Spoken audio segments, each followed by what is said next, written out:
Thanks, Touchpoint. Y'all are looking really, really nice out here. It's great to see such a packed house. I can smell tons of talent in the room. Y'all having fun? We're going to learn so much today. Mallory's talk was an excellent sort of segue into what I'm going to talk about today, which is the design sprint in practice and my opinions about how we think of people as users and not humans. Familiarity with the design sprint process, hands up. All right, all right, all right. In practice or in theory? Hands up. Okay, we're getting there, we're getting there. So we do a lot of that at TWG, and I'll tell you what I learned.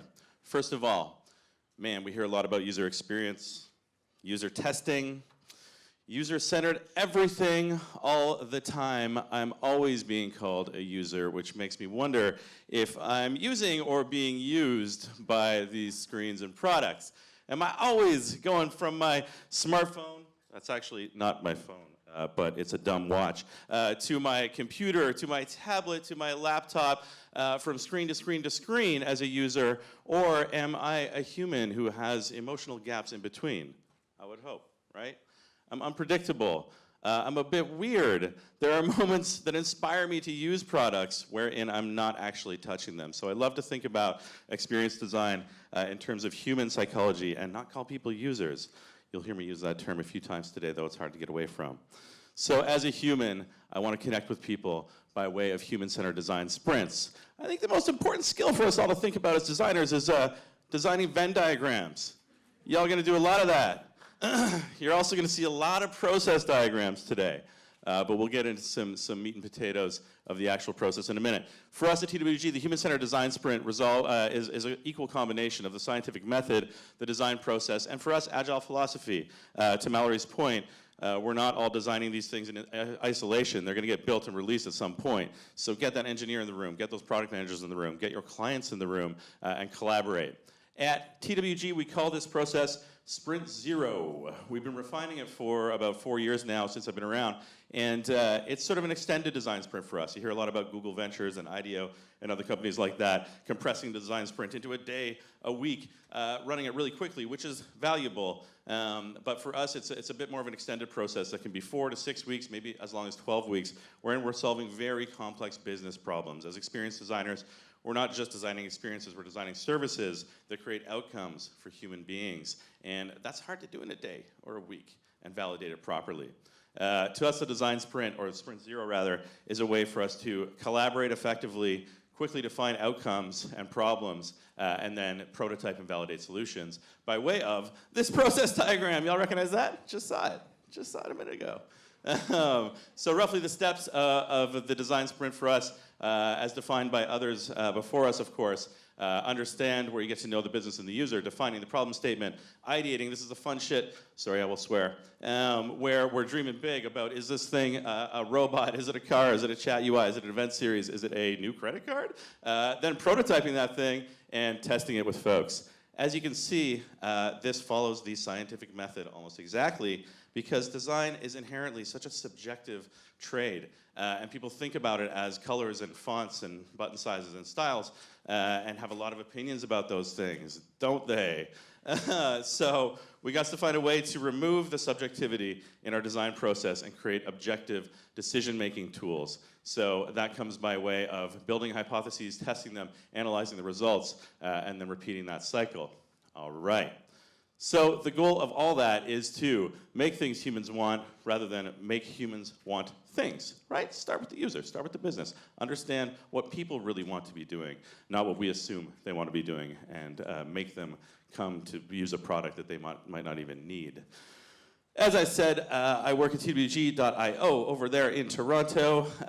We have a lot of clients out here in Vancouver and throughout the world, and I have two lovely SFU grads on my team. Brianna Lee, intermediate product designer for class 2015. Stella Konopsky, senior product designer, class of 2012.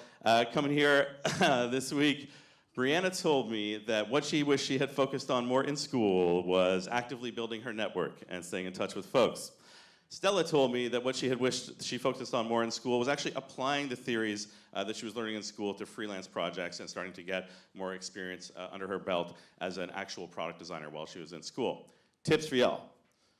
All right, so at TWG, we are a full-service product and software agency. I'm like speaking to my own slides here. Maybe I should look over here. Excuse me.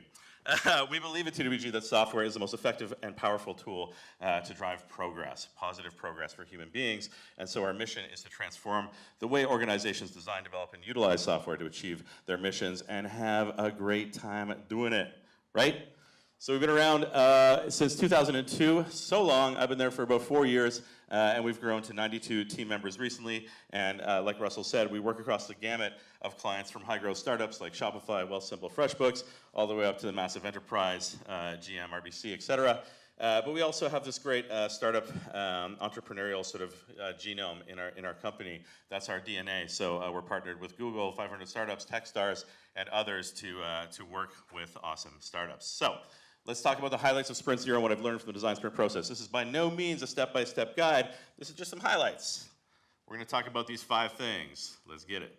So first, all design is only successful by way of communication. As you're communicating, be radically candid. What that means is you got to care personally about people, be empathetic with them, and understand their goals and their nuances as a human being. But you also have to be able to challenge them directly. By way of that care, you should be able to address them and challenge them to do their best work or to really challenge themselves to be better. Across the other vertices, if I don't care personally or I don't challenge you directly, I'm just sort of being manipulatively insincere. I'm like, I guess we won't do this thing. It doesn't really matter. I don't know. I'm going to phone it in. Maybe if I'm not empathetic to you and I challenge you directly, I'm being obnoxiously aggressive. I'm sure we've all had bosses like that. So put your heart on your sleeve, care about people, but make sure they're doing their best and communicate very honestly with them to create a bullshit-free zone. So for example, if folks are saying, hey, we don't have time to run a design sprint in this project or this business or this company or whatever, get to know them, understand why they're saying that, and then just simply weigh the pros and cons. If we don't do a design sprint, we might save some time today, but we're going to build on current assumptions and maybe lose time later. If we do it today, we're going to validate our assumptions quickly, but it'll just mean that we have to commit time now. If we do it later, we could slow the process down. Maybe we're pacing ourselves, but we're losing velocity. So, evaluating pros and cons in any sort of communication engagement you're having with your team, with your clients, whatever, is very important in order to be radically candid. That's a tough one to get out.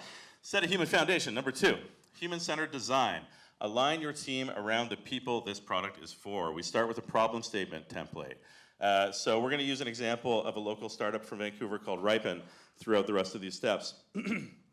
So the template goes, this product is intended to achieve these goals, which we fill in. We observe that our current solution isn't solving these goals, which is causing these adverse effects for our business. So how might we improve our current solution so that our humans are more successful based on these KPIs, these measurable criteria? This isn't just about it looking and feeling great. This is about it actually achieving business outcomes. So Ripen, the homies down the street in Venture Labs, I think it's called. They're a great experience platform. Basically, at a high level, they work with schools and companies to create projects for students in classes like these, whereby you can do a project with TWG, with SAP, with Engine Digital, while you're in school as part of a course credit so that you graduate with a rating from that company and experience with that company and probably a better chance of knowing what the hell goes on in these companies, what the work's actually like, and a better chance of getting hired. So their product is intended to achieve a reduction in graduate unemployment. After we leave these programs, y'all don't want to become barbacks and bartenders. Trust me, I did it for a long time. You want to figure out exactly what's next right away by way of real experience. So they've observed that their current solution isn't solving graduate unemployment, which is causing time-consuming sales efforts for their business. So they had a platform that was hacked together, and they were on the phone and in-person meetings all day trying to convince people to use this platform and sell it to schools and businesses. And they were wasting a lot of human power trying to explain a product that was just kind of hacked together and scrappy. So to improve their current solution meant that eventually their success would be based on recent graduates getting better jobs. Let's close the gap between education and employment, right? So we started this project by defining their humans. So this is really, we keep it super simple. We also have opinions about personas in this industry. I think, I removed my empathy mapping slide, thank God, because Mallory covered that. But we think about it in terms, at least at the first step, as a simple who-do. Personas should be entirely behavioral. I don't care how old you are, where you live, where you went to school, how much money you make, what car you drive. It's what do you do and why do you do it? So the full-time professor teaches students how to prepare them, teaches students to prepare them for the workplace. The overachieving student, all y'all, work hard to develop the right skills to be hired. The organizational hiring manager, myself, aims to hire high potential talent for new opportunities. All right, so we've got high level, these are the three humans who use our platform. Let's talk about job stories. So now we're gonna take the overachieving student. Job stories, rule. This is why. Situations are so important. The context in which they're using this product is so meaningful. So when I'm in a situation, I am motivated to achieve an expected outcome, basically is the framework. Let's apply it to the overachieving student. When I need to develop valuable skills in school, I want to go get experience that provides valuable training so I can get a great job. Awesome. Let's look at how the context, the situation, changes this drastically. So because I'm in school, such as us in this room, you would expect this product to work by way of SFU or other schools, develop relationship with schools. When we change the situation for the overachieving student, they could just be looking to develop skills in life. That's a totally different platform. Now it's an open platform. I can come and do projects with companies without having a school mediate that relationship. So the situation is incredibly key in job stories. Next, we get scientific. This is to the scientific method. We want to define success. So we create a testable table of hypotheses. So this is a really solid step for us, back to the road mapping that Mallory was showing, for us to actually have a shared framework and alignment about what we're going to test and why. So the way this works is we will achieve a certain business outcome if this human persona can achieve this personal outcome of theirs with this feature on our product. I would encourage you to use this framework. It's very valuable. Once you brainstorm 55 of these, map them on a risk and value matrix. So high risk means we need to validate this feature because it could be really expensive to build or very complex to integrate. High value means it is going to be very valuable for our humans and our business to achieve their outcomes. So we take all of our hypotheses, we number them, and we really focus on the ones in the top right. Make sure that we're working on those very hard during the design sprint. As we're prototyping and thinking about now bringing this experience to life to test, we think about your user experience as a habit. So make it a healthy one. Y'all got a lot of bad habits? I know I do. This is how habits work. So a habit starts with a trigger, something that inspires you to do something. Then you do that something. That's an action. By doing that something, you get a reward. The hardest part is to get people to make an investment in part 4 so that you close the loop and bring them back into a trigger. Let's apply it to some things as examples. Ripen sort of displaces LinkedIn in an interesting way. So my trigger for using LinkedIn was, I'm broke. I need some money, man. I need a job. So I go on LinkedIn. I browse for people, connections, and jobs. My reward is, hey, maybe I find job opportunities. My investment is, and this is where LinkedIn falls down, is I complete my profile and continue to connect and apply. I've been on LinkedIn for like 12 years, and I think my profile is like 42% complete. It's insane. Every time I go on this platform, it's asking me to add more stuff, update more things, get more recommendations, all that sort of stuff. It feels like so much work. This investment step should be light work for your user in order to close the loop to make it a positive habit. Let's look at Ripen. So my trigger, I'm in school, I need real experience, or maybe I'm just in life leveling up my skills, but I need real experience with real companies, and I don't have that experience yet. So I go on and I complete company projects. My reward is I receive ratings from those companies and incentives from those companies. A lot of these companies are giving out internships or working opportunities. And my investment is I share my experience in my work. I then level up my profile. I earn points. I become, more ripe, to use their term, as a member of their community. And then I get access to better jobs to close that loop. Okay, y'all recognize this one? Everybody on Slack? Super easy to build terrible habits around Slack. Be very careful. Throttle your notifications. My trigger for using Slack, although I use it a lot for work communication, is I'm procrastinating. I want to go to the movies channel and see what everybody's talking about. I want to go to the butter channel and talk about nothing. So I jump into those channels. I read those chat threads. My reward is I feel productive because I connected with my team talking about nothing. And my investment is I write some messages. So then I get responses. That brings that loop back around. Be very careful with how you use Slack. It's effective when effective, but can be a very big waste of time. The last and most important step, make every single meeting a workshop. And get creative with your friends, your team, your clients, that sort of stuff. I spend a lot of time in these types of meetings. I didn't do these illustrations. Our Directors Club a few years ago released a great poster series. They're wonderful. Everybody's sitting around the table talking about innovation, the next best thing, industry changing, et cetera, et cetera. We're all using the same words to describe completely different pictures we have in our heads. Then our teams go away, we make some stuff. We come back, and there's this. You're like, whoa, dude, you didn't get it. You really didn't understand what I was talking about. Let's start over again. Maybe we should, reboot this project. And then you get this.